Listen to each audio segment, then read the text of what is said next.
She had nothing left, no lawyer, no family, and no savings, just a 4-year-old girl in a red dress holding a stuffed bear, and 2 strangers in uniforms walking toward her with paperwork that said they had the legal right to take her daughter away. She dropped to her knees right there on that dusty ranch porch and said the only words she had left. "Please don't let them take my baby. She doesn't know that man. She's all I have." And the whole world went silent, except for one man, a quiet rancher who had barely said 100 words to her in 6 weeks. He stood up, walked over slowly, looked the caseworker dead in the eye, and said 3 words that changed everything. Not "I love her," not "back away." 3 words that were legal, precise, and completely human all at the same time. What were those 3 words? And why did a man with no obligation to anyone say them on a Tuesday morning without hesitation? Stay with me. Because this story is going to remind you what ordinary decency looks like when it actually shows up. This channel is where the West lives cowboys and open skies, mothers who refuse to break, strangers who become family, and the kind of love that doesn't announce itself but shows up exactly when it matters most. If those are the stories that move you, you are in exactly the right place. Here's what this story is really about. It is not about a rescue. It is about a woman who did everything right and still nearly lost everything because doing everything right was not enough, without someone willing to stand beside her. It is about a man who had been alone so long. He forgot he was allowed to care about something again. And it is about a little girl who asked why the sky was orange and got 2 people to stop running long enough to answer her. The lesson is this: kindness is not a feeling. It is a decision. And sometimes 3 words at the right moment are worth more than 1,000 days of silence. If this story touched something in you, do me a favor right now. Hit that like button so more people find this channel. Drop a comment and tell me, have you ever had a stranger stand up for you when they had no reason to? Share this with someone who needs to hear that ordinary people still do extraordinary things. And subscribe, because we have more stories coming that will make you feel exactly this way again. The coffee had gone cold. Cole Whitaker didn't notice until he lifted the mug, and the temperature told him he'd been sitting there longer than he thought. He set it back down. Outside the kitchen window, the sun was barely up, but the air already had that thick, pressing weight that meant another 100-degree day was coming. July in Crockett County felt like standing inside an oven that somebody had forgotten to turn off. He looked at the folder on the table. 3 land appraisal quotes.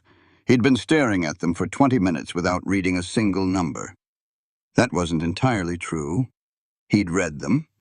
He just kept reading them, and then looking out the window and then reading them again, hoping the numbers would change. They didn't change. 2 years of soft cattle prices had a way of making the math very simple and very ugly at the same time. The eastern 2/3 of Whitaker Creek Ranch would cover what he owed and leave a little room to breathe. It was a clean solution, the kind of solution that looked reasonable on paper and felt like losing a limb when you tried to picture it in real life. 4 generations of Whitakers had run cattle on this land. His great-grandfather had built the original barn with timber hauled in from 100 miles away. His grandfather had drilled the first well by hand. His father had survived 3 droughts and a cattle disease outbreak, and 1 bad business partnership, and still handed the keys over to Cole on a Sunday afternoon without a single dramatic word. Cole picked up the mug again. Still cold, he drank it anyway. The wall phone rang, old rotary style, mounted next to the refrigerator. Cole had been meaning to replace it for 5 years. He answered. Del Garza said, "Morning, Cole. Got a placement situation. Wondering if you're still looking for harvest help." Cole said he was. Del said, "It's a complicated one. Woman named Sarah Wells. Good worker, I can vouch for that personally. Strong ranch background, but she's got a small child traveling with her, 4 years old. Most of my clients don't want kids on site." Cole thought about it for about 3 seconds. "Can she do the work?" "Yes." "How old did you say the child is?" 4. Cole said, Send her out tomorrow morning. He hung up, finished his cold coffee, didn't think further about it. 7 miles south, at the Cactus Rest Motel. 4 units. The air conditioner in Unit 4 broken since mid-June. The owner not obligated to fix it under a weekly rental arrangement. Sarah Wells was packing. She moved fast. She always moved fast when packing because fast packing meant forward motion, and forward motion meant you weren't standing still long enough to feel everything you were trying not to feel. 2 travel bags. Both of them had been good bags once. Now they had the scuffed, slightly soft quality of things that had been packed and unpacked too many times in too many places. She knew every pocket. She knew which zipper stuck. She knew exactly how much she could fit and in what order. Beside her on the narrow bed, Lily slept. Lily was 4 years old and had her mother's dark hair and her own entirely separate personality, which included a firm policy of sleeping through everything, car rides, motel check-ins, early morning packing sessions, and then being completely awake and full of questions the moment Sarah needed 5 minutes of quiet. The brown bear was tucked under Lily's arm. Sarah had bought it at a truck stop outside Tucson 2 years ago. It had a small tear on its left ear, which Lily had named Gerald. The bear's name was Gerald, too, which Sarah had pointed out was confusing. Lily had not agreed that it was confusing. Sarah looked at her daughter. 1 full second, no more. Then she went back to folding. The next morning, Sarah pulled through the gate of Whitaker Creek Ranch at 7 minutes past 7.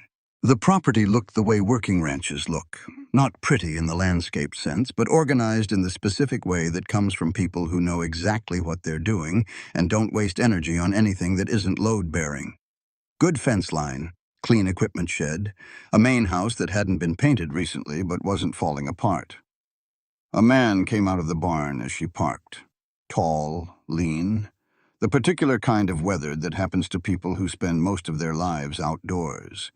He looked at her car, looked at her, looked back at the car, at the rear door held shut with a bungee cord, at the bags visible through the rear window, at Lily still asleep in her booster seat. He didn't ask about any of it. He said, "You know how to operate harvest equipment?" Sarah said yes. He said, 7:30 start. I've got a room off the back of the horse barn. Cleaned it out, put a cot and a fan in there. It's not a hotel, but it has a roof. She almost said thank you. She held it back the way she'd learned to hold back gratitude until she'd confirmed there were no conditions attached to the thing being offered. He had already turned and walked back into the barn. No conditions. Not yet visible, anyway. Sarah sat in the car for a moment, hands still on the wheel. In the back seat, Lily stirred, blinked, looked around at the ranch with the calm assessment of a child who had woken up in enough new places to have stopped being surprised by them. Lily said, "Is this where we live now?" Sarah said, "For a while." Lily considered this, then said, "Does the cow have a name?" Sarah looked.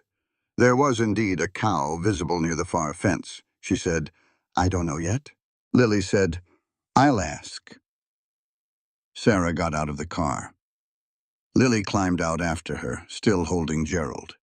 They had work to do. Meanwhile, 7 miles north and east in Ozona, at the Crockett County Family Services office, a letter arrived in the morning mail. It was from a law firm based in Dallas. The letterhead was clean and expensive-looking. The letter requested the current address of one Sarah Wells for the purpose of serving her with papers in a pending custody proceeding. The intake clerk looked at the name, checked her files, marked the letter as requiring follow-up. She didn't know where Sarah Wells was. Not yet. The first week at Whitaker Creek was not about liking the place. It was about determining whether the place was safe. Sarah had a method for this. She'd developed it over 4 years of seasonal work. 4 years of new properties, new arrangements, new people who seemed fine at first and turned out to be various kinds of not fine. The method wasn't complicated. You watched, you waited, you paid attention to the gap between what people said and what they did. Most people revealed themselves in the gap. Cole Whitaker was a man of very few words, which meant the gap was mostly composed of actions. Day 1. Lily woke at 8 and wanted to follow her mother to the field. Sarah said no. Lily registered her official objection in the form of crying, which was thorough and earnest. Cole was standing near the equipment shed with his back turned. He heard it. He turned around. He looked at Lily for one beat, looked at Sarah, and went back to his work without expression. No irritation, no performance of patience, no kneeling down to make the child laugh in that specific way adults do when they want children to like them. Sarah noted this, filed it as either indifference or respect, outcome unknown. Day 3. The youngest cow broke its latch and moved toward the corner of the yard where Lily was playing. Sarah dropped what she was holding and ran. Cole was closer. He got there first, positioned himself between the animal and Lily, arms out to his sides, not heroic, just physical obstruction, and the cow diverted. He walked the animal back to the pen. He did not turn around to check for gratitude. Day 5. Sarah was carrying a water container to the far trough, and her sleeve rode up past her wrist. Old scar, long, inside the right arm, the kind that doesn't come from farm work. Cole saw it. She watched him see it. His eyes moved away immediately. No change in expression, no change in how he walked or spoke for the rest of the day. That afternoon, a pair of heavy work gloves appeared in the space where she kept her tools. No note. She put them on. The first real conversation happened not between Sarah and Cole. It happened between Sarah and a 4-year-old at the end of a Tuesday. Lily had tripped in the yard, not badly hurt, just startled, and was sitting in the dust, crying more from indignation than pain. Sarah was there in seconds, picking her up, dusting her off. Lily pointed at the sky and said, "Why is it orange?" The sky over West Texas in late afternoon does go orange. It has to do with the dust that drifts east from the Chihuahuan Desert. Millions of particles smaller than a hair, the kind you can't see individually but that collectively bend light in ways that make the air look like it's holding the last warmth of the day inside it. Sarah explained this to Lily not as a science lesson but as a story. About dust that traveled hundreds of miles just to be in the right place at the right moment. About how light changed color when it hit something small enough to scatter it. About the desert saying hello from a long way off. Cole was at the near fence. His back was to them. When Lily went inside, he said to the air in front of him, but loud enough, "You explain things well." Sarah said, "She asks good questions." That was all. But it was the first sentence between them that wasn't about work. The morning she went to see Amos Burke, Lily came with her. Sarah had heard the name at the post office, mentioned in passing by a woman waiting in line who was talking about a neighbor's legal situation, justice of the peace, hard of hearing, the back table at Luis's barbershop on Tuesday and Thursday mornings. Anyone could walk in. In every town she'd spent time in, Sarah made a point of finding out who understood the law in a human way. Not to use them, just to know who they were. Luis's barbershop smelled like shaving cream and old wood. The back table was occupied by a man in his early 70s with thick glasses and the particular stillness of someone who has stopped performing alertness because he doesn't need to. He had a hearing aid in his left ear and a coffee cup in his right hand. He looked at Sarah and Lily when they came in.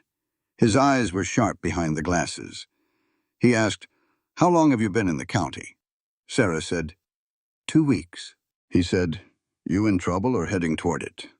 Sarah took a breath. "Heading toward it?" He nodded, refilled his own cup. Asked Lily if she wanted water. Lily said yes. He got her a glass from the small table behind him. Deliberate about it, not patronizing. Then he looked back at Sarah. He said, "You know Texas law on custody proceedings," Sarah said. "Enough to know I don't win without an attorney." He said, "You know Texas law on informal marriage declaration?" She didn't answer right away, not because she didn't understand the question, because she didn't understand why he was asking it. He didn't explain. He reached into a folder on the table and pulled out a single photocopied page. Texas Family Code, Section 2.401. One paragraph was highlighted in yellow. He handed it to her. Then he picked up his coffee and said nothing more. At the motel that night, her last night at the motel before the ranch, She had moved her things to the storage room during the day. Sarah read the page Amos Burke had given her. Informal marriage in Texas. Two people are considered legally married if they agree to be married, live together, and represent themselves to others as husband and wife. No ceremony, no license at the time of formation. She read it once, folded it, set it on the cot next to Gerald. She lay back and looked at the water stain on the motel ceiling that was shaped roughly like the state of Indiana, which she had noticed on the first night and which had not changed. Lily breathed beside her, steady and even, already deeply asleep. Sarah thought about what the page meant. She thought about it for a long time.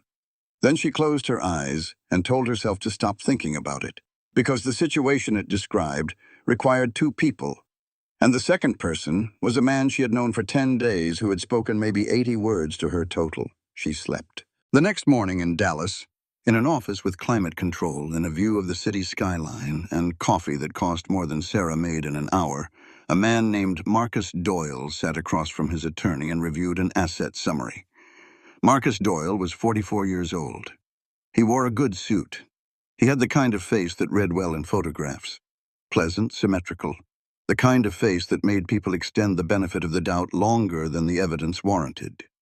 The asset summary concerned a woman named Sarah Wells, and a life insurance policy belonging to an 81-year-old woman currently hospitalized in San Antonio with a diagnosis that carried a time frame measured in months. The policy would pay out $380,000. Sarah Wells was the named beneficiary. If Marcus Doyle established paternity of Sarah's daughter, the DNA test he had commissioned 2 years ago from a sample obtained without Sarah's knowledge confirmed the biological relationship and obtained custodial rights. He could contest the management of the child's inherited assets until the girl reached adulthood. That was $380,000 and approximately 14 years of legal leverage over its distribution. Marcus Doyle did not ask his attorney a single question about the child. He asked about the procedure for filing a custody petition in Crockett County. The thing about Sarah Wells was that she was very good at being legible in exactly the ways she needed to be, and unreadable in the ways she needed to be that too.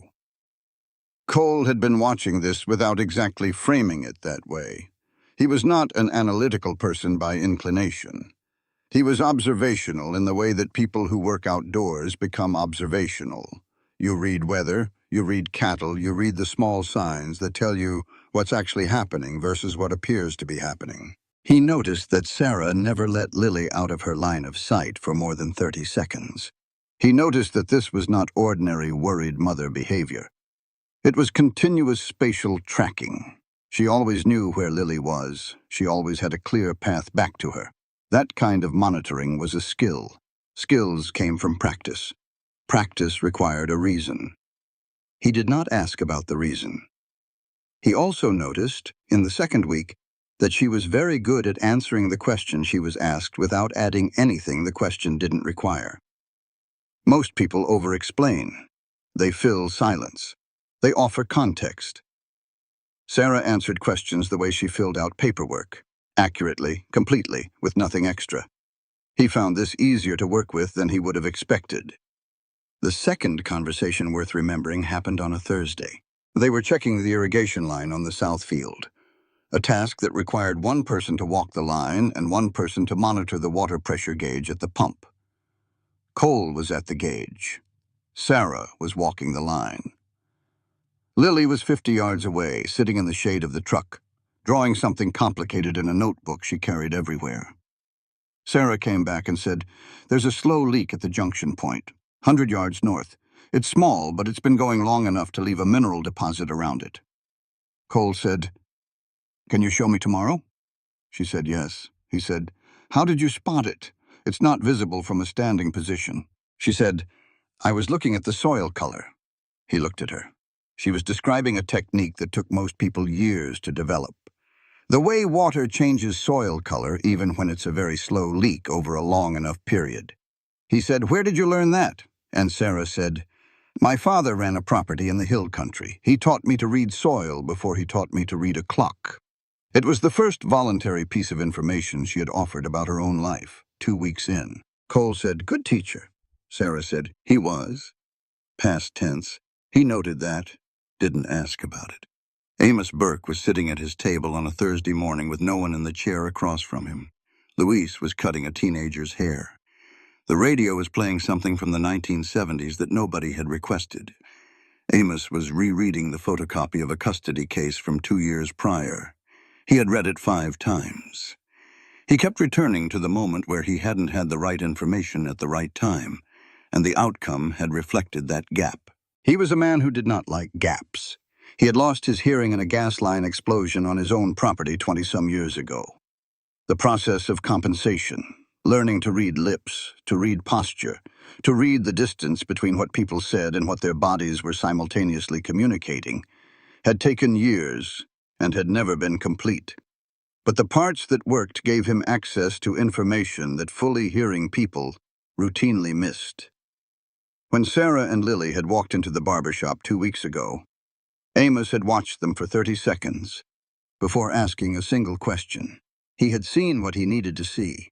He had seen a woman who was protecting a child and running short on the tools to do it. He reached into his folder and pulled out a second paper. Sarah came back to the barbershop on a Thursday of the 3rd week. Not Tuesday, because Tuesday she had received bad news, and Thursday was when she had finished working through it. The bad news had come from the Texas Legal Aid Hotline. 6 to 8 week wait. The preliminary hearing at Crockett County Court was scheduled in 7 weeks. Not enough time. She had sat with that for 3 minutes. Then she had stood up and returned to work. Now she sat across from Amos, and he placed a new paper on the table. It was a printout from the Texas Public Court Records database. Custody petition, case number CL-2021-0847, filed in Crockett County Court on July 12th. Petitioner, Marcus Doyle. Sarah looked at the paper. Her face did not change. The specific absence of change that belongs to someone who had prepared for this and still found it heavier than preparation accounted for. Amos said, "Did you read what I gave you?" Sarah said, "Yes," he said. "Did you understand it?" A long pause, then, "I understood it. But what you're pointing at wouldn't be fair to the person I'd have to ask." Amos looked at her for a long moment. Not judging, something more like calibrating. He said, "Fair and livable don't always run on the same road." Then he picked up his coffee. Nothing more. Sarah sat with that sentence for a moment. Then she folded the court document carefully and put it in her jacket pocket. She thanked him. He nodded. Lily waved at him from the doorway. He lifted 2 fingers in a small wave back. That same week, Sarah remembered something she usually tried not to remember.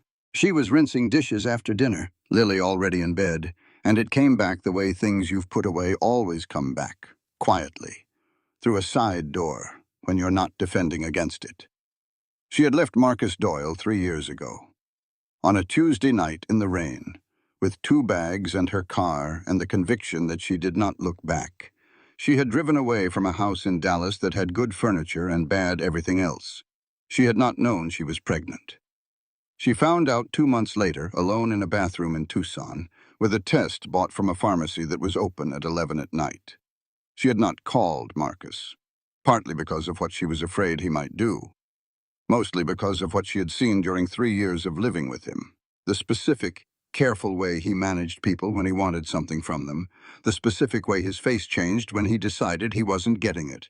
What she had not known, he had hired someone to track her movements for the first year after she left. She found out about this 18 months later, from a woman who had worked for the same investigator and felt badly enough about it to make 1 phone call. By then, Marcus knew about Lily. She had known this for 18 months, and had been moving with the seasons partly for the reason she told people, "It's the work available to me," and partly for a reason she told no one, which was that changing her address every few months was how she stayed ahead of official paperwork. She was tired, not physically, tired in a different way, in the way of someone who has been doing everything alone for longer than one person should have to. She dried her hands, checked that Lily was still sleeping. Then she went and sat on the porch for 15 minutes, looking at the dark ranch under a sky absolutely full of stars, before going to bed. They found their working rhythm in the way that people who are serious about work always find it not through discussion, but through repetition. The first few days had been slightly off. Sarah's pace didn't match Cole's machine output. By noon on day one, 2 sorted batches were mixed together. Nobody assigned blame. He adjusted the equipment speed. She adjusted her sorting method. By day 3, the rhythm was smooth enough that they could go 2 hours without needing to speak. This suited both of them. The ranch had a particular quality in the mornings. The heat hadn't built yet, and there was sometimes a small breeze from the west that carried a dry mineral smell. The smell of the desert, remembering that it used to be an ocean a very long time ago. Sarah had started waking at 5:30 without an alarm, which was new for her. Usually her sleep was thin and watchful. Out here the dark was so complete, and the quiet so genuine, that she slept more deeply than she had in years. Lily adapted the way children adapt. Completely, without apparent effort, by simply incorporating the new reality into her existing framework for how the world worked. The ranch was where they lived now. The barn cat was named Gerald II, which she distinguished from Gerald the bear by always saying the full name. Cole was the man with the hat, which was accurate. The horses were a continuing source of negotiation since Lily wanted to touch them, and Sarah wanted her to wait until she could do it safely. On the 5th day, something happened that Sarah had not expected. She was cutting back overgrowth along the east fence line, and Cole was working the post hole digger 20 yards away, and Lily was in a shaded area near the truck with her notebook and a collection of rocks she had been sorting by color. A large hawk landed on a fence post about 10 yards from Lily. Lily froze, looked at it. The hawk looked at Lily. There was a moment of perfect mutual assessment. Then Lily said very carefully and without raising her voice, "Hello." The hawk stayed for another 5 seconds, then lifted off and was gone. Lily looked across the field at Sarah with the expression of someone who had just had a significant personal encounter and needed it witnessed. Sarah gave her a thumbs up. Cole had stopped working. He was looking at the spot where the hawk had been. Then he looked at Lily. Then he went back to the post hole digger. He said to the general air, "She's got good instincts." Sarah said, "She's been told 100 times that being still and quiet is how you get to see things." A pause. Then Cole said, "It's a good lesson." There was something in the way he said it that made Sarah look at him, but he was already focused on the post hole digger again. Day 7, Thursday. Sarah found Cole at the main house table doing the kind of paperwork that ranch operations require. Receipts, invoices, records that had to be kept for tax purposes. He had 3 stacks and a calculator and the specific expression of someone who had been avoiding this for a week and was now paying for the avoidance. Sarah said, "I can help with that if you want." Cole looked up. "You know ranch accounting?" "My father kept his own books. I helped from when I was about 12. He looked at her for a moment, then said, "The left stack is the receipts. The middle stack is what I've already logged. The right stack is things I don't know which category to put them in." She sat down. They worked at the table for 2 hours. The right stack problem turned out to be mostly equipment maintenance that needed to be separated into capital improvement versus operating expense, a distinction that had genuine tax consequences. Sarah identified this and explained it clearly. Cole listened without interrupting and asked 2 specific follow-up questions. When they were done, he said, "You're good at that." Sarah said, "I'm good at a lot of things. It's just not always useful where I am." She had not meant to say the second part. It came out before the filter caught it. Cole said, "It seems useful here." She didn't answer that, but she filed it. On Friday of that first week, after dinner, after Lily was asleep, Cole sat with the appraisal folder again. He had been sitting with it every evening, opening it, looking at the numbers, closing it, going to bed. This particular evening was different, not in the folder. The numbers were unchanged. Different in what was around the silence the folder usually sat inside. From the storage room behind the horse barn, light was visible through the small window. Sarah was still awake. He could hear Lily ask something, hear Sarah's voice, low and patient, answering. He sat with that.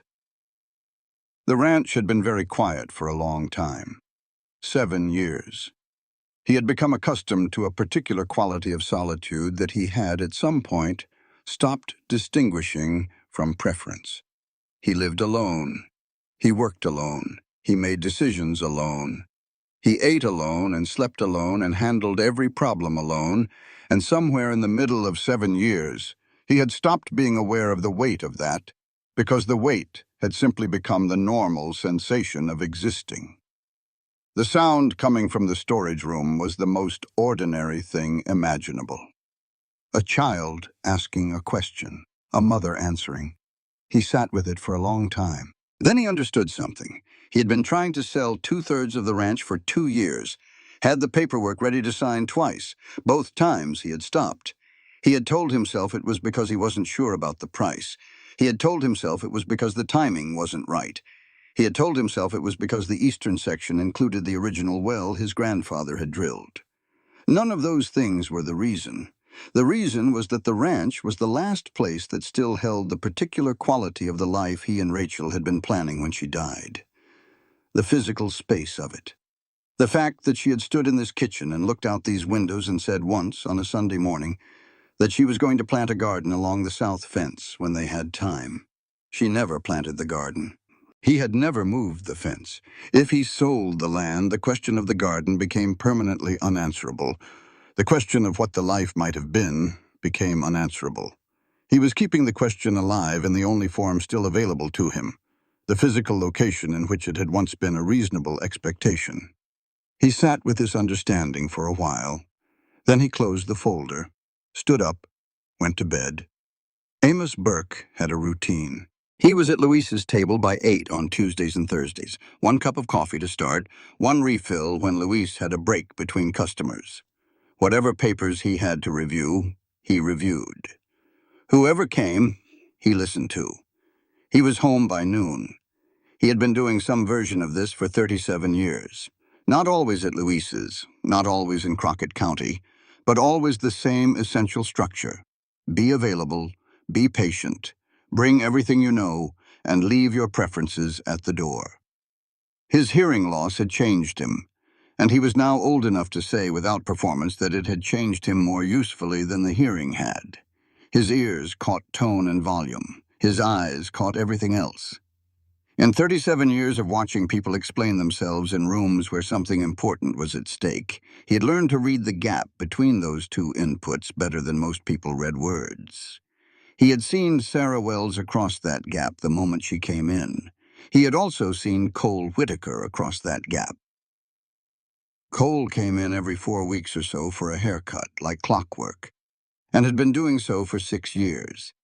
In 6 years, Amos had gotten perhaps 200 words out of Cole across a dozen visits. Cole was a man whose life, as far as Amos could tell, had contracted dramatically at some specific point and had not expanded since. The morning after Sarah arrived at the ranch, Del Garza's office was 1 door down from Luis's, and Del had a voice that carried. Amos had heard Del on the phone making the placement. He had heard the address. He had thought about it. He had not been certain. He was almost never certain. But he had taken out the photocopy of Section 2.401 and put it at the top of his folder, where he would have it ready if the right moment arrived. Sarah came back on a Thursday morning, 3rd week. She sat across from him and asked a direct question. She said, "If someone with stable legal standing wanted to declare themselves a spouse for the purpose of a custody proceeding, what would that actually require?" Amos sat with the question. Amos always sat with questions. People sometimes mistook this for hesitation. It was not hesitation. He said, "It requires the other person's agreement. Legally, nothing more. As a human matter, considerably more." Sarah said, "Could you serve as a witness if it came to that?" Amos said, "I could. You understand I can't witness something that isn't true." Sarah said, "I understand." A pause. Then she said, "I haven't asked you that yet." He looked at her for a long moment. There it was, the exact question he had been waiting to see whether she was capable of asking. Not the legal question, the human one. The one that required her to understand that the line between tool and truth was something she would have to hold herself because he could not hold it for her. He said, "No, you haven't." After Sarah left, Amos sat for a while with his second coffee and thought about what the next few weeks might look like. He had seen from the gap between what people said and what they carried in their posture and their pace that Sarah Wells was tired in a specific way. Not the tiredness of overwork, the tiredness of sustained vigilance. She had been watching every angle of every situation for a long time. And the part of you that does that does not rest easily. And eventually the watching itself becomes the thing you're most exhausted by. He had also seen, in Cole Whitaker across 37 haircuts over 6 years, a man who had gone very still, not at peace. Still the way something goes still when it's been alone long enough to stop expecting movement. These two people were working on the same ranch. Amos was not a romantic. He was not in the business of arranging outcomes. He had put the right information in front of the right person and made himself available. The rest was not his to decide. He picked up the photocopied file from 2 years ago, the custody case he had handled badly. Read it again. He thought, "I will not handle this one badly. I will be where I am supposed to be when I am supposed to be there, and I will say exactly what is true, and that will be enough." He finished his coffee. Louise said something that he mostly missed. He nodded anyway. 2 things happened that week that Sarah didn't connect until later. The first was that Cole came back from Ozona on a Thursday afternoon with a bag of supplies that included a box of the specific crackers Lily had mentioned liking twice. He set the bag on the kitchen counter without comment. Sarah noticed, said nothing. The second was that she realized on a Wednesday evening while fixing the south irrigation line she'd spotted 2 weeks earlier that she had gone 3 full days without mapping exits. It was a habit she had developed so gradually that she no longer consciously performed it. Every new space she entered, she registered the exits. She did this at diners, at gas stations, at every motel she'd ever stayed in. She did it at grocery stores. She did it reflexively, the way you check your pockets when you leave a building. She had not done it on this ranch for 3 days. She noticed the absence of the habit. She stood at the irrigation junction with her hands on the pipe fitting and noticed it. And something in her chest did a complicated thing that she was not ready to name. She tightened the fitting, checked the water pressure, went back to work. That Thursday evening, Marcus Doyle's attorney filed 2 documents with Crockett County Court. The first was a standard custody petition. The second was an emergency motion requesting a temporary protective welfare placement for the minor child pending the hearing, citing the mother's transient living history and unverified housing situation. The judge reviewing the emergency motion had 37 other matters on her desk. She read the petition. She read the caseworker's preliminary assessment, the one that referenced the 2018 housing inspection, the one marked resolved but never formally closed. She signed the temporary order. Standard procedure. Appropriate to the information available. She moved to the next matter. Sarah made 5 decisions in the week before everything changed. The decisions were small, individually. Together they mapped something she was trying very hard not to look at directly. The first decision was to call the legal aid line again. The intake worker was kind. The wait was still 6 to 8 weeks. The hearing was in 7. Not enough time. Sarah thanked her, sat still for 3 minutes, stood up and went back to work. The second decision was to not tell Cole at dinner that night or the night after, even though there were moments in both evenings where it would have been natural. She carried the court filing document in her jacket pocket for 2 days. She was aware of its weight every hour. She had a reason for not telling him. She had learned through specific and painful experience that placing the weight of your problems on another person changes how they look at you. Sometimes the change was small and gradual. Sometimes it was immediate. But it was always there, and she was not willing to introduce it into a situation that was working. The third decision was to go back to Amos Burke on Thursday morning. She sat across from him and asked, if someone with a stable legal standing wanted to stand up for a person being sued for custody, specifically to declare themselves a spouse, what would that actually take? He gave her the legal answer. She asked if he could be a witness. He gave her the answer about truth. She asked the right follow-up question, and he confirmed that she had asked the right follow-up question, and they both sat for a moment with the understanding that she was contemplating something that required the participation of a person who had not been consulted. The fourth decision was to stay late that afternoon to fix the irrigation junction she'd identified weeks ago, not to be near Cole, because the problem existed and she was capable of fixing it. They worked together until the light was nearly gone. Lily slept in the truck. No conversation of significance. Just the rhythm they'd found. The good kind of working silence that means two people are actually focused on the same thing. She drove back to the storage room and sat outside for 20 minutes. The sky was enormous. Every star in West Texas was present and accounted for. The fifth decision was to put the court document on the table. She found Cole at the kitchen table after Lily was in bed.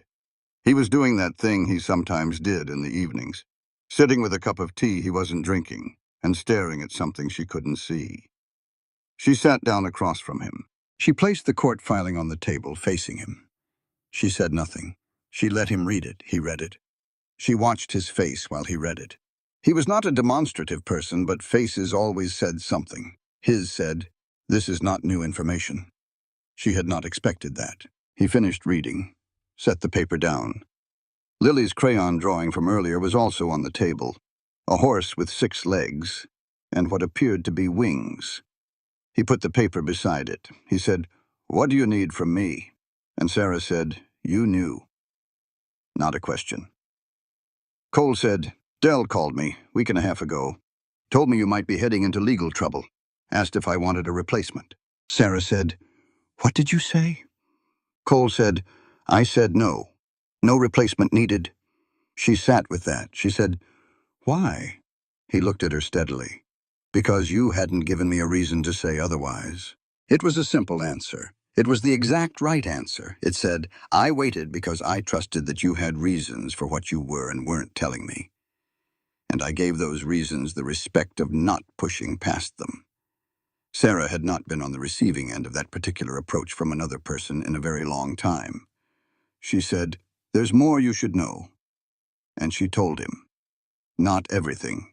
The essential things. Marcus Doyle. Why she had left. Why she kept moving. The DNA test she'd found out about secondhand. The insurance policy she'd had no idea existed until Amos had asked her to look into why Marcus might suddenly have an interest in establishing paternity. She told it the way she filed her taxes. Accurately, completely, without ornamentation. Just the facts in the order they were relevant. When she was done, Cole was quiet for a moment. Then he said, "The person I talked to when I was looking into the land dispute at the county office mentioned the Doyle name. Said his attorney had been inquiring about procedures." Sarah said, "When was this?" Cole said, 5 days ago." She closed her eyes for a second. 5 days. He had known for 5 days and had not pushed her, had not asked, had waited for her to come to him on her own terms. She opened her eyes. She said, "I need you to understand something clearly. I'm not asking you to do anything. I brought you this because you deserve to know what's happening on your own property. That's the only reason." Cole said, "I understand." She stood up to go. He said, "Sarah." She stopped. He said, "Get some sleep. We've got a long day tomorrow." She went to the storage room. She lay down next to Lily. She did not sleep immediately. She stared at the ceiling for a long time. Then she slept better than she had in months. The county court sent the notice on a Friday. Preliminary hearing on the petition for temporary custody Tuesday morning, 10 a.m. The purpose of the session was to determine whether a temporary custody arrangement should be imposed while the full proceedings were pending. If the judge issued a temporary order, Lily would be required to stay with Marcus Doyle for the duration of the case. The full case could take 6 months to a year. Sarah read the notice twice. Then she folded it very carefully and put it in the drawer where she kept Lily's birth certificate, her own identification, their medical records, the small collection of official documents that constituted the paper record of their existence. She went outside and sat on the step and breathed. 6 months of Lily with a man she had left in the middle of a rainy night because she'd run out of ways to stay. 6 months of Lily not understanding where her mother was or when she was coming back, or why the world had suddenly rearranged itself around her in all these incomprehensible ways. Lily was 4 years old. She trusted the world because Sarah had built a version of it around her that was trustworthy. Take that scaffolding down, and a 4-year-old was left with nothing but the terror of confusion. Sarah was not going to let that happen. She did not know exactly how she was going to prevent it, but she was not going to let it happen. The weekend before the hearing, she went to see Amos Burke on Saturday morning, even though it wasn't a Tuesday or Thursday. She knocked on his door at his house because Luis's shop was closed. His house was small and tidy and had wind chimes made from old keys. He came to the door in a flannel shirt and reading glasses. He looked unsurprised to see her. She told him what she was thinking, all of it. She did not ask him to tell her it was a good idea. She asked him what the requirements were for him to serve as a legal witness to an informal marriage declaration. He listened. He asked 3 clarifying questions. He said, "You need 2 witnesses who can testify that the couple represented themselves as married. I would be one. You need a second." She thought. Del Garza heard Cole say no replacement when the trouble was mentioned. Amos said, "That's a representation of continuity. It supports the picture. Better to have someone who heard Cole introduce you specifically as his wife." Sarah said, "That hasn't happened." Amos said nothing. Sarah said, "It would have to happen before Tuesday." Amos said, "Luis cuts hair on Mondays." She looked at him. He looked back at her with the expression of a man who has laid out all the relevant pieces and is waiting for the other person to assemble them. She said, "You knew this before I came here today." He said, "I knew what the law required. What you do with the law is not my business." She went home. She thought about it the whole drive back. Sunday afternoon. Cole was repairing a section of north fence that had taken damage from a fallen post. Sarah came out and helped without being asked, holding the post steady while he set the bracing. When they were done, she said, "I need to tell you something." He waited. She said, "I've been thinking about what might happen Tuesday at the hearing, and there is something in the law that might change the way the petition reads. But it requires your participation. And I want to be very clear that I am asking you, not assuming anything. You can say no."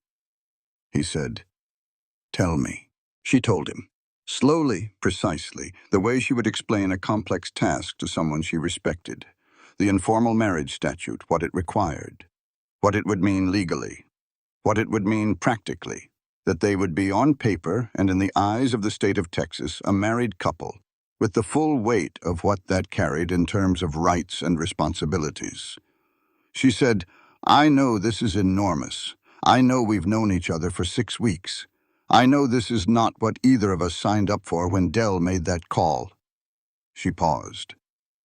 "But Lily is 4 years old and she doesn't understand any of this, and I will do whatever legal thing is in front of me to make sure she doesn't spend 6 months away from me, while a man who has never once met her gets to play the role of concerned father in a courthouse."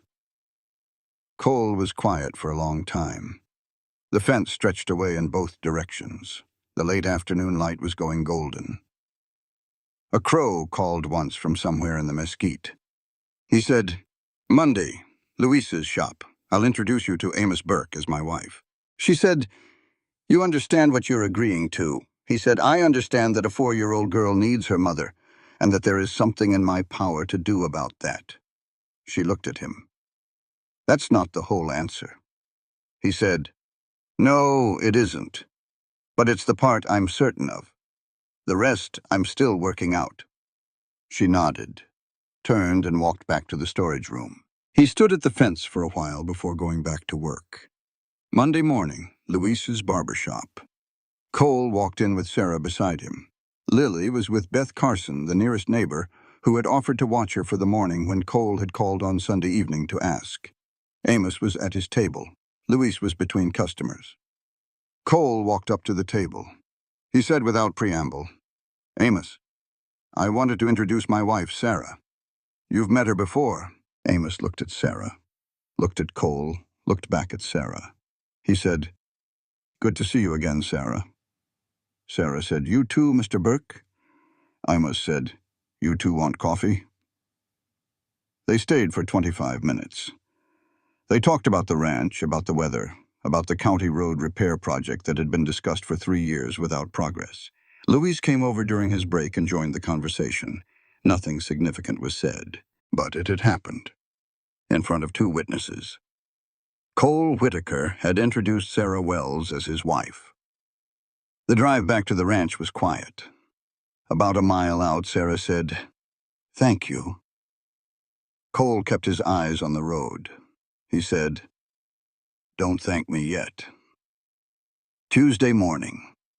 Sarah put on the best clothes she owned. She was specific about this, not for vanity, as a strategy. She had been in enough official settings to know that courts read appearance, and that appearance was information, and that she needed every piece of information working in her direction today. Cole's truck was more reliable than her Honda. He drove. Lily was in the back wearing the red dress that was her favorite, holding Gerald against her chest, asking questions about where they were going, in the way she asked questions about everything, steadily, without urgency, as if the world was a puzzle she was assembling one piece at a time. Sarah answered each question simply and honestly. They were going to a building where some people wanted to talk. It would probably be boring. Afterwards, they would get lunch wherever Lily wanted. Lily said she wanted tacos. Sarah said tacos it was. They were 15 minutes from the courthouse when Sarah's phone rang. Unknown number. She answered. A woman's voice said, "Ms. Wells, this is Donna Reeves from the Department of Family and Protective Services. I'm currently at Whitaker Creek Ranch. Could you tell me where you are?" Sarah said, "On the way to the courthouse." "Is something wrong?" Donna Reeves said, "I have a court order for a temporary protective welfare placement of the minor child. I'm going to need to meet you before the preliminary hearing." Sarah said, "We'll be at the ranch in 15 minutes. She ended the call, looked at Cole, looked straight ahead. She said, "There's a caseworker at the ranch. Emergency order." Cole turned the truck around without a word. The county vehicle was in the yard when they pulled through the gate. 2 people, a woman in her mid-40s, a pale blue blouse, a clipboard. A man in partial uniform, deputy, not full sheriff, but it didn't matter. They got out of the truck. Lily, alert to the specific quality of her mother's stillness, stayed close, one hand holding Sarah's. The woman came forward. She said, "Good morning, Ms. Wells. I'm Donna Reeves, Crockett County Family and Protective Services. I'm here regarding—" And that was when Sarah felt it. The precise moment when 4 years of holding everything together, of being practical and strategic and controlled, and never allowing herself the luxury of falling apart, because Lily needed her to function, all of it released at once, in the space between one breath and the next. Lily felt it before Sarah made a sound. Children do that. They live at the frequency of the adults they're attached to, and they feel the shift before the sound arrives. Lily started crying first, and Sarah bent down and held her daughter and said to Donna Reeves in the voice of a person who has run out of everything except the truth, "Please, don't let them take my baby. Please. She's all I have. She doesn't know him. She has never met him. Please." Donna Reeves looked at her with the expression of a woman who had been doing this job for many years and had never found a way to make this particular moment easier. She began explaining the procedure. Cole had gotten out of the truck 5 seconds after Sarah. He had looked at the scene. He had looked at Lily's face and Sarah's face and the paper in Donna Reeves's hand. He walked toward them. Donna Reeves saw him coming and said, "Sir, who are you?" Cole stopped beside Sarah.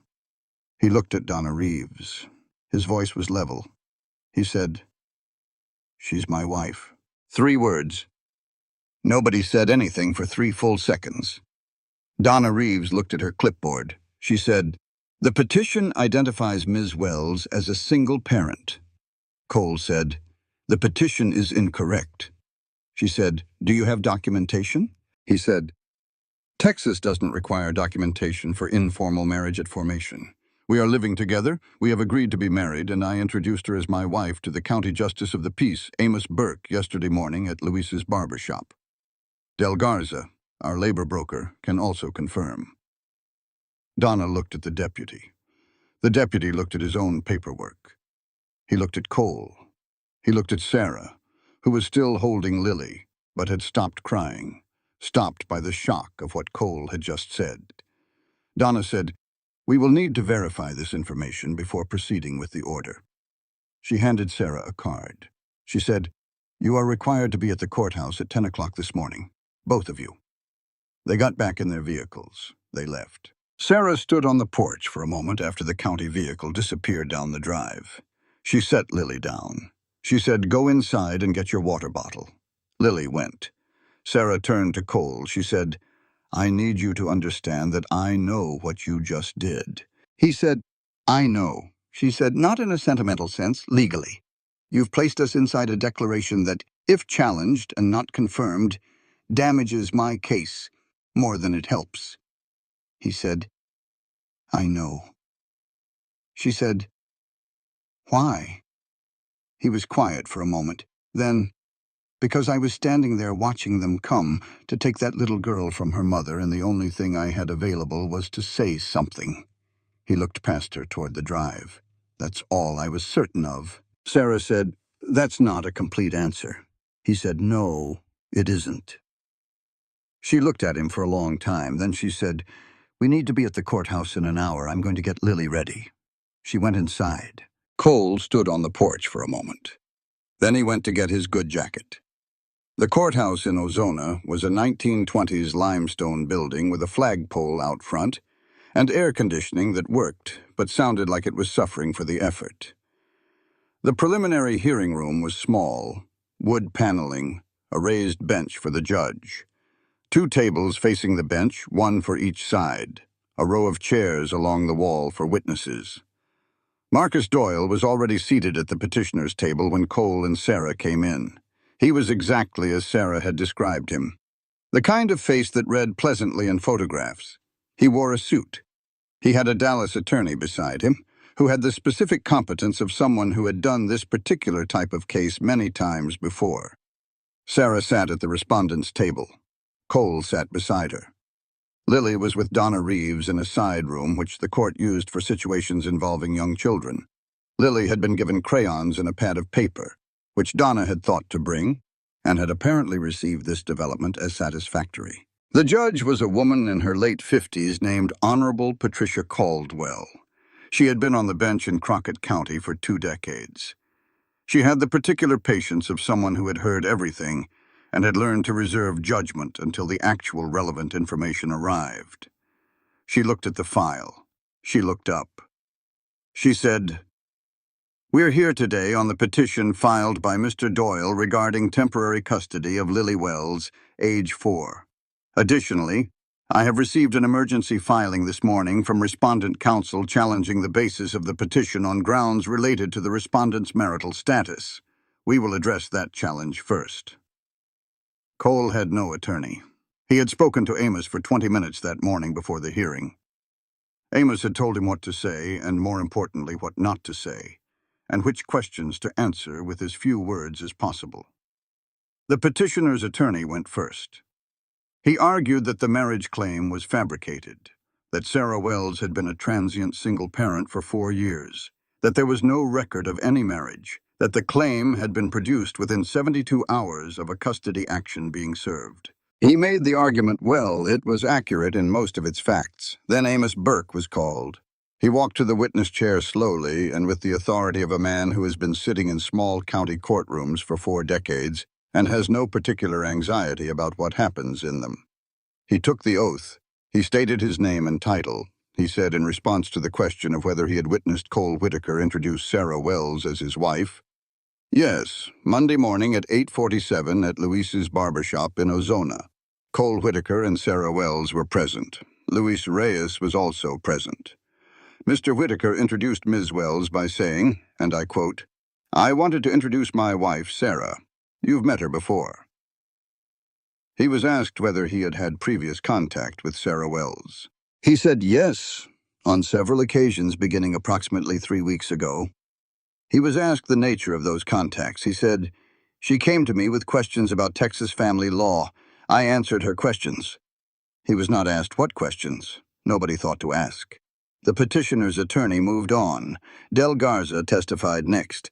He confirmed that when he had called Cole Whitaker to offer a replacement worker following information about a pending legal issue, Cole had said no replacement was needed. He confirmed that in his experience of placing workers with Cole for 6 years, Cole had never declined a replacement on any previous occasion. Beth Carson, the neighboring property owner, confirmed that Sarah Wells' vehicle had been continuously present at Whitaker Creek Ranch for 8 weeks without interruption. Then Judge Caldwell asked one question directly to Cole.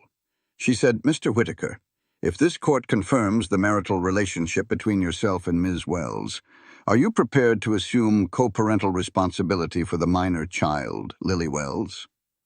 Cole said, "Yes." The judge looked at him for a moment. Then she looked at the door to the side room as if she could see through it to where Lily was presumably still drawing with the crayons Donna Reeves had brought. She returned to the file. She read. She made a note. She looked up. She said, "The motion for a temporary custody order is denied pending completion of verification proceedings. A full hearing is scheduled for 8 weeks from today. The court acknowledges the informal marriage declaration and will require supplemental confirmation consistent with Texas Family Code, Section 2.401, prior to the full proceeding." She looked at the petitioner's table. "Counsel, your client will be notified of the schedule." She closed the file. Court was done. In the corridor outside the hearing room, Sarah was standing with Lily. Lily had run to her the moment the side room door opened. When Donna Reeves approached, Donna said quietly, "Ms. Wells, I submitted a supplemental report this morning before the session began." Sarah said, "A report about what?" Donna said, "About the actual living conditions of you and your daughter over the past 8 weeks, based on a home visit I conducted yesterday." Sarah said, "I wasn't told about a home visit." Donna said, "Cole Whitaker called our office yesterday morning. He requested that we come and observe the actual conditions before the hearing." Sarah stood with that. Donna said, "The report reflects what I observed. A healthy 4-year-old child, developmentally appropriate, with stable housing, in the care of a mother demonstrating consistent and strong attachment. No evidence of neglect. No evidence of harm." A pause. "It was in the file when the judge reviewed it this morning." Sarah said, "He called you?" Donna said, "Yesterday morning, 9:15. The drive back to the ranch was different from the drive in. Lily was asleep in the back within 10 minutes, Gerald under her chin. The country outside the windows was the same country it always was, flat and brown and enormous under a sky that seemed bigger than the land beneath it. The kind of landscape that either made people feel small or made them feel free, depending on what they'd brought to it. Sarah said, "You called CPS yesterday." Cole said, "Yes." She said, "You didn't tell me." He said, "I didn't want you to tell me not to." She looked at him. He was watching the road. He had the expression of a man who is aware that he made a decision without consulting the person most affected by it, and is prepared to be held accountable for that. She said, "You should have told me." He said, "You're right." A long silence. West Texas unrolled outside. She said, "Why did you think of it?" He said, "Because arguing in a courtroom is words. I thought if they came to the property and saw what was actually there, that was different from words." He paused. Donna Reeves seemed like someone who would write what she saw. Sarah said, "She did." He nodded. She looked out the passenger window for a long time. The land was going gold in the late afternoon. The kind of gold that only happened out here, where there was nothing between the light and the ground to catch it first. She said, "I need to say something to you." He waited. She said, "I have spent 4 years not asking anyone for anything because of what that does, what it cost me and what it cost them. I got very good at not asking." She paused. "You did a thing today that I didn't ask for and didn't know to ask for, and it changed what happened in that room." She turned to look at him. I'm not sure I know how to carry that yet, but I wanted you to know I'm aware of it. Cole said, You don't have to carry it. It was just what needed doing. She said, Most people don't see what needs doing. He said, I had a good reason to pay attention. She turned back to the window. In the back seat, Lily slept. The 8 weeks before the full hearing were not 8 weeks of suspended animation. There was work to do. There was always work to do. The ranch did not wait for legal proceedings to resolve before requiring care. The north fence section needed a second repair after a rain weakened the post footings. The harvest equipment needed a full service before the late summer push. One of the older cows had a hoof problem that required daily attention for 2 weeks before it cleared. Sarah and Cole worked through it. Lily settled into the rhythm of ranch life with the completeness of a child who has found, maybe for the first time, a place that doesn't feel temporary. She named the horses. She developed a daily negotiation with the barn cat about whether Gerald the bear could attend their interactions. She established a firm practice of sitting on the fence rail at the end of the day to watch the sky change color, which she treated as a non-negotiable appointment. Sometime in the 6th week, she stopped asking if they were going to move soon. Sarah noticed this. She sat with it carefully, the way you carry something fragile, aware of it at every moment, not gripping too hard. Cole and Sarah had the conversation they needed to have on a Thursday evening, 5 weeks in. Not about the case, about what Cole had said on the porch. They were doing dishes. This had become a habit, evening dishes together, while Lily wound down before bed, efficient and domestic and oddly natural. Cole said, I want to ask you something directly. Sarah said, Go ahead. He said, Is there any version of this where you'd want to stay? After the hearing? After all of this is settled, is that a thing you can imagine, or is it outside the picture entirely? Sarah was quiet for a moment. She dried a mug carefully, set it on the shelf. She said, I've been moving for 4 years because I had to, not because I wanted to. He said, That's not quite an answer. She said, I know. She looked at him. The honest answer is that I don't know what I want when it's an actual choice, when there's no urgency attached to it. I haven't been in that position in a long time. He said, That's fair. She said, What about you? He said, I spent 7 years keeping this ranch because I didn't know what to do with it. Now I know what I want to do with it. He looked at the window. I want to make it something worth staying for. She said, You're already doing that? He turned and looked at her. She looked back. Neither of them said anything more about it that night. But the question had been asked, and the approximate shape of the answer had been indicated, and that was enough for the moment. The full hearing came on a Wednesday morning. Amos had walked them through the procedure on Monday at Luis's table. Both of them this time seated across from him with coffee, and the quiet efficiency of people who had been through enough together to skip the preliminary stages of conversation. He said, Consistency. That's all they're looking for. Consistent story, consistent witnesses, consistent behavior. You have 8 weeks of consistent behavior. That is not nothing. He had also, the previous week, made a quiet call to a colleague in Austin. A woman who had done family law for 30 years, and who owed him a favor from a matter in 2009. She had agreed to appear at the hearing as a friend of the court on procedural matters. Not as Sarah's attorney, because there hadn't been time or money to formalize that, but as a presence that indicated the respondent had legal support, which was different from nothing. Marcus Doyle's attorney was prepared. He had a well-organized argument about Sarah's transient history, about the informal nature of the marriage declaration, about the speed with which the declaration had appeared in the context of the custody proceeding. It was a good argument. The petitioner's attorney was doing his job. Then, something happened that nobody had arranged. Donna Reeves was called as a witness by the petitioner's side. The logic being that the caseworker's preliminary 2018 report about housing conditions was part of the official record and the petitioner's attorney wanted it in front of the judge. Donna Reeves took the stand. She confirmed her name and title and years of service. The attorney walked her through the 2018 inspection report. She confirmed the facts of the report. She confirmed the conditions observed. Then the attorney said, "In your professional assessment, does the history of unstable housing represent a concern for the welfare of the minor child?" Donna Reeves said, "In isolation, yes." He said, "In isolation?" She said, "In context, I would want the court to consider the supplemental report I filed on July 29th, which reflects current conditions rather than conditions from 3 years ago." The attorney paused. He had not read the supplemental report.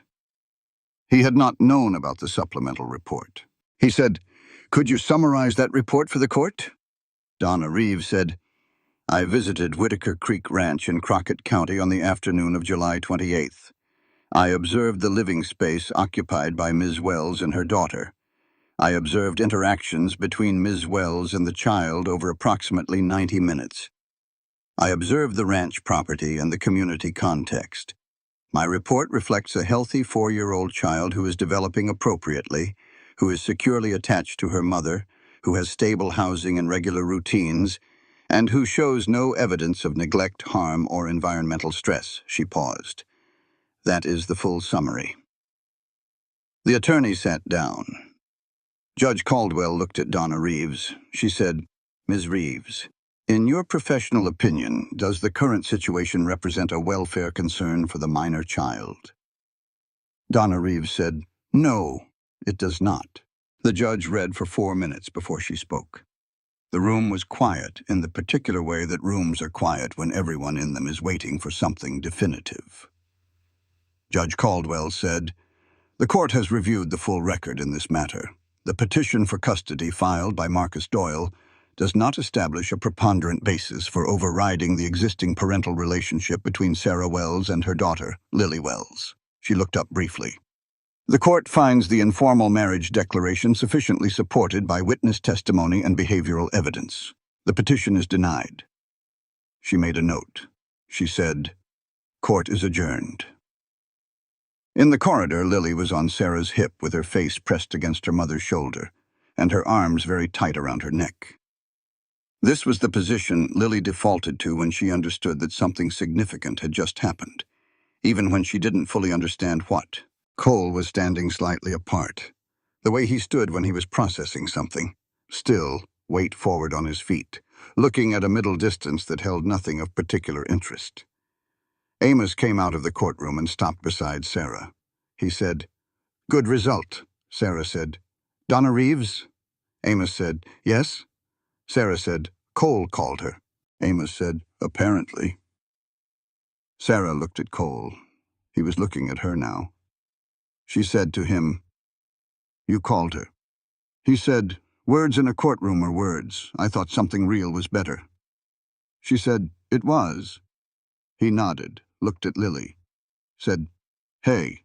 Lily lifted her head enough to look at him. Then she stretched out one arm toward him. The other arm stayed around Sarah. Cole looked at the small, outstretched arm. He stepped over and took her hand. Lily held it for a moment with complete seriousness. Then she said, "Can we get tacos now?" 3 weeks after the hearing, Marcus Doyle's attorney filed a withdrawal of the petition. No explanation was given. Sarah heard about it from Amos, who heard about it from the courthouse clerk. She sat with the news for a few minutes. Then she called Amos back and asked if he knew why. He said, "The great-grandmother passed away on August 12th. The will was updated in February. The updated version restricts access to the minor child's inheritance until she is 25 years old, with no exceptions for persons not specifically designated by the mother." A pause. "I understand the provision was added without input from anyone in the family. The woman was 81 years old and apparently had very clear ideas about certain eventualities." Sarah said, "She knew?" Amos said, "It appears so." Sarah sat with that for a moment. An 81-year-old woman she had never met, in a hospital room in San Antonio, had done a quiet and legally precise thing that had made a man with expensive attorneys decide the whole enterprise wasn't worth continuing. She said, "Thank you, Amos." He said, "I didn't do anything this week." She said, "You did things before this week." He was quiet for a moment, then, Goodbye, Sarah. She said goodbye and hung up. She went outside and found Cole fixing a hinge on the main barn door. She stood beside him for a moment. She said, "It's over." He looked at her. He said, "What do you need?" She said, "I don't need anything right now." She looked at the barn, at the ranch, at the enormous West Texas sky going orange in the afternoon. "I think that might be a new experience for me." He looked at her, not with the particular attention of a man constructing a response, with the attention of a man who was simply paying attention. She said, "Come have dinner with us." He said, "I was going to anyway." She went to get Lily. October came in slowly, the way fall came to West Texas. Not with the dramatic shift of colored leaves and cooling nights that happened in other parts of the country, but with small adjustments. The mornings were less brutal. The afternoons still held heat, but the particular killing quality of August was gone. The light changed angle, coming in lower and more gold. Sarah's seasonal contract had a formal end date, October 15th. She had not thought much about it during the weeks after the hearing. There was too much else taking up the space where that thought would have lived. But as the date got closer, she became aware of it the way you become aware of something that has always been there, but that you've been successfully not looking at. October 13th, 2 days out. She was at the kitchen table with the ranch accounting, something she had been doing regularly since Cole had let her sit down with it that one afternoon, when Cole came in from outside and sat across from her. He said, "Your contract date is coming up." She said, "I know." He said, "The ranch needs a permanent hand." She said, "I know." He said, "I'm not saying that as a business proposition." She looked up from the ledger. He said, "I'm saying it as a person who would like you to stay. Both of you." She looked at him for a long time. The kitchen had the quiet quality of late afternoon. The light low through the window, Lily outside on the fence rail doing her daily sky watching, the sound of the horses from the barn. She said, "I've been moving since Lily was 8 weeks old. Every time I started to feel like something might be permanent, I moved again. Sometimes because I had to. Sometimes because being still felt dangerous." He said, "And now?" She said, "Now I've been still for 4 months, and the world did not end." He said, "That's a start." She said, "It's a significant start." She closed the ledger. The thing about informal marriage in Texas, it goes both directions. It means things, legal things, practical things. He said, "I understand that." She said, "You've thought about it." He said, "I've thought about it every day since I said it on the porch." She said, "And?" He looked at her steadily. He said, "Rachel died 7 years ago. I spent a long time in a kind of stillness that I told myself was coping, and that was actually just waiting without knowing what I was waiting for." He paused. "I don't want to wait anymore." She sat with that. She said, "I'm not easy to live with. I've been alone too long. I don't ask for help well, and I have opinions about accounting that I will defend aggressively." He said, "I've noticed all of those things." She said, "And?" He said, "I think I can manage." A small sound from outside. Lily calling something. The specific intonation that meant she was not in distress but had a question about something in the sky or the yard that required immediate adult input. Sarah stood up and went to the door. Lily was on the fence rail, pointing west. She said, "Mama, the whole sky is orange. Why is it orange?" Sarah looked at the sky. It was genuinely spectacular. The kind of West Texas evening where every particle of Chihuahuan dust was doing exactly what it was supposed to do, and the light was at precisely the angle that turned everything the color of something warm. She started to answer. Then she heard Cole come up behind her and stop in the doorway. He said, "Lily." Lily turned. "What?" He said, "Desert dust blowing in from the west. The sun hits it and the color changes." Lily considered this. She said, "Mama already told me that." Cole said, "I know." Lily said, "You know it too?" He said, "I know it now. Lily nodded, turned back to the sky, apparently satisfied. Sarah stood in the doorway beside Cole, not looking at him, looking at her daughter on the fence rail against that enormous orange sky. She said quietly, "She'll remember this. Kids remember the big skies." He said, "Good." She said, "She'll need a proper room. The storage room doesn't have space for all her things." He said, "I can build shelves. Better than that, I can knock out the wall between the two storage rooms and make it proper." She said, "That's more than shelves." He said, "Yes, it is." She looked at him then. He was looking at the sky, at Lily, at the ranch, at all of it with the expression of a man who had been looking at it for 6 years, and was seeing it, for the first time in a long time, as something that had a future instead of just a past. She said, "All right." He said, "All right?" She said, "All right, we stay." 2 weeks later, Amos Burke received an envelope at Louise's barbershop table. It was not from the courthouse.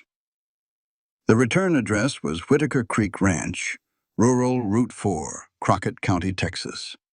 Inside was a completed and notarized informal marriage declaration, signed by Cole Whitaker and Sarah Wells per the requirements of Texas Family Code Section 2.401. The signatures were neat. The notary seal was from the bank in Ozona. Also inside was a small piece of paper handwritten in letters that were careful and deliberate. The hand of someone for whom this particular language was not the first, but who had made it hers through years of necessity. "Thank you for putting the right thing in the right place at the right time." S. Amos read it, folded it, looked at it for a moment. Then he put it in the file box beside his table. The box where he kept the cases that ended the way he considered right, which was not always the same as the way the law considered resolved. Louise said from the barber chair, "Good news?" Amos said, "Depends who you ask." He lifted his coffee cup, drank. Louise caught the corner of his expression and smiled. In 37 years of cutting hair while Amos Burke sat at his table, he could count on one hand the number of times the man had looked anything other than professionally neutral about a case outcome. This was one of those times. November. The ranch had its cool season quality now, the air clear and dry, the scrub looking less like it was surviving and more like it was resting. The cattle had come through the summer in good shape. The north fence was properly repaired. The south irrigation line had no leaks. Lily had a room. Cole had knocked out the wall between the two storage rooms on a weekend in October, and what had been a cramped utility space was now a proper room with a window and built-in shelves along one wall. The shelves held books, rocks sorted by color, the ongoing Gerald menagerie, Gerald the bear, Gerald the barn cat's visiting privileges, and 2 stuffed dogs whose names were Gerald 3 and Gerald 4. Sarah had stopped mapping exits. She was aware of this most mornings, that she had slept through the night without the low-level vigilance that had accompanied her since Lily was an infant. She did not feel unprotected. She felt located. Like a thing that had been in transit for so long it had forgotten that stopping was possible, and had now stopped, and found that the stopping felt like arriving somewhere rather than like giving up. One evening, late November, the 3 of them were in the kitchen after dinner. Lily was drawing at the table, a complicated scene involving horses, a very large hawk, and what appeared to be a weather system of some kind. She had been telling Cole about it for 10 minutes with the thoroughness of a person who considers explanation to be a form of respect for the listener. Cole was listening with the full attention he brought to things he found genuinely interesting, which Lily had identified early on and now leveraged thoroughly. Sarah was washing up at the sink. She could see them both in the window's reflection. Cole at the table, head tilted slightly, asking a clarifying question about the weather system. Lily explaining with both hands, Gerald under one arm, marker in the other. She stood at the sink and looked at the reflection for a moment. 4 years of motion, and this was what stillness felt like. Not empty, full of specific things. The smell of the dish soap, the sound of Lily's narration, the solid fact of this kitchen and this window and these 2 people behind her. She dried her hands. She sat down at the table. Lily immediately redirected her narration to include both of them. Cole looked across the table at Sarah. Just a glance. The kind of glance that people exchange when they are in a shared moment and don't need to name it. She looked back. Outside, the West Texas sky was doing what it always did in November evenings, going deep and clear and full of stars before the dark was fully settled, stars appearing not all at once, but incrementally, the way truth usually arrives. First one, then another. Then suddenly you couldn't count them and couldn't remember what the sky had looked like before they were there. Lily said, "How many stars are there?" Cole said, "Too many to count." Lily said, "Have you tried?" He said, "Not recently." She said, "We should try." She looked at both of them with the complete seriousness of a 4-year-old who has just issued a reasonable proposition and is waiting to see if the adults are capable of meeting her at her level. Sarah said, "After your bath." Lily considered the terms, accepted them, went back to her drawing. Cole looked at Sarah. This time it wasn't a glance. It was the full attention of a man who had been alone for 7 years and was no longer alone, and who understood clearly and without any of the complicated overlay of uncertainty that had surrounded the preceding months, that this was exactly where he was supposed to be. Sarah held his gaze. Outside, the stars kept coming, one at a time, then too many to count. The story you are about to read is entirely fictional. While it may draw inspiration from universal human experiences, it does not depict real people or actual events. Any perceived parallels are coincidental and should not be interpreted as deliberate representations. There is a moment in this story that I keep coming back to. Not the courtroom, not the legal victory, not even the 3 words Cole said on that porch. It is the gloves. Cole sees a scar on Sarah's wrist. He says nothing. He asks nothing. He simply leaves a pair of heavy work gloves in the spot where she keeps her tools the next afternoon. No note, no explanation, no performance of concern. She puts them on. That is the whole story in 2 sentences. Everything else is just the long version of that same truth. We live in a time that tends to confuse noise with care. We think that caring means explaining ourselves, announcing ourselves, making sure the other person understands exactly how thoughtful we are being. But real care is quieter than that. Real care pays attention first and asks questions later. Real care sees what a person needs before they have found the words to name it. Real care leaves the gloves and walks away. Cole Whitaker is not a complicated man. He is not particularly educated or well-connected or powerful in any conventional sense. He is a rancher with debts and a broken wall phone and a folder of appraisal quotes he cannot bring himself to sign. What he has, what he has always had, even when he forgot to use it, is the capacity to see, to look at a person and receive what is actually there, rather than what is convenient or comfortable to receive. Sarah Wells is not a victim. That is important. She is one of the most capable people in this story. She reads soil color to find irrigation leaks. She does accounting that Cole has been avoiding for a week. She navigates a legal system that was not designed with her resources in mind, and she does it with precision and without self-pity. What she is missing is not competence. What she is missing is someone willing to stand beside her competence instead of around it. That is what Cole gives her, not rescue, proximity, witness. The simple, radical act of being present in the specific way another person needs you to be present, even when, especially when, they haven't asked. And Lily, 4 years old, naming everything Gerald, asking why the sky is orange. Children in stories are often symbols. Lily is not a symbol. She is a child who needs her mother, and whose need is the clearest moral fact in the entire story. Every complicated thing the adults around her do or don't do can be measured against that one simple fact. A child needs her mother. When we lose sight of that, we lose sight of everything. Amos Burke understood this. Donna Reeves understood this. Cole understood it on a Tuesday morning on a dusty porch in Crockett County, West Texas, in the space of about 3 seconds. The lesson is not that good people always win. The lesson is that good people show up. They leave the gloves. They stand up when standing is all they have. They write what they actually saw. And sometimes, in the slow and quiet way that true things work, that is enough.